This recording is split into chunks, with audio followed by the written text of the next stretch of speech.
This might sound crazy, but Nick Fuentes is probably not anti-Semitic. You might ask, what do I mean by that? Nick Fuentes is a troll. He is like any person who spent too many hours at the bottom of a frat house playing beer pong. He's like someone who hung out with obscure individuals in college and his passion was trolling people. Nick Fuentes knows exactly what he's doing. Nick Fuentes is not stupid. He is not irrational. He knows exactly what he is doing. If you watched his interview with Piers Morgan, and I watched too much of it yesterday, he is taking everyone for a ride.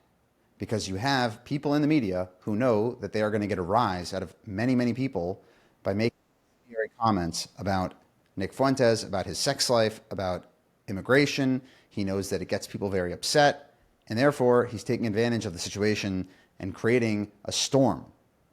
And these people on the internet know that they can get more views, more money from creating a storm with Nick Fuentes. Let's go to the anti-Semitism part. He says crazy things on his show because he has a bunch of teenage or early 20s white men who are upset and don't like being told that they are part of the patriarchy and that their seventh great-grandfather might have owned a slave. They're upset about that. They're upset about trigger warnings. They're upset about gender pronouns.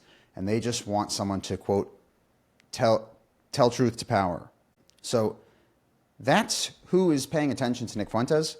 He knows how to get a rise out of them. He knows how to get people upset. There's something that actually appeals to the audience about being particularly vulgar, and that is what he is doing. Any person who went to college in the last 20 years should be able to identify someone like that. I'm not saying that you hung out and had friends that made bigoted jokes or racist jokes, but you can find someone who, to quote from President Trump, had locker room talk or something like that, who speaks in ways that are particularly provocative and cross any sort of normative social boundaries. That is what Nick Fuentes is doing. To say that he's pushing a philosophy is misleading. You're actually making the situation way more complicated. There is no general philosophy other than being outlandish and outrageous. He knows that by going there, for example, January 6th, it's going to be incendiary. He hates the fact that you had the Women's March. He hates the fact that you have these progressive causes that he sees are destroying America. But there's no philosophy from one position to the next. He knows that if the line is challenging AIPAC, he's going to challenge world Jewry. He knows that if the line is challenging radical feminism, he is going to say women should not vote. That is what Nick Fuentes is doing.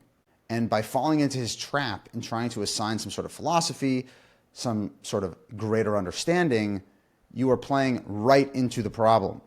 Nick Fuentes is a particularly outlandish comedian.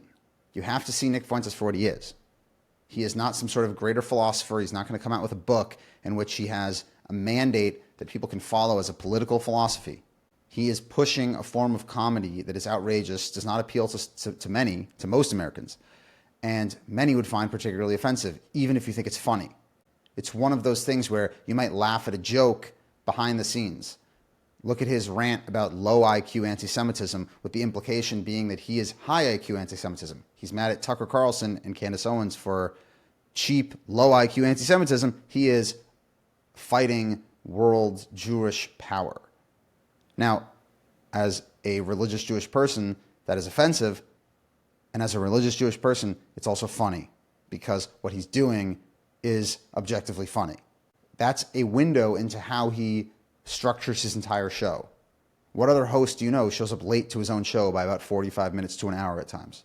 And I've watched his show. He is incredibly talented at putting together an entertaining few hours.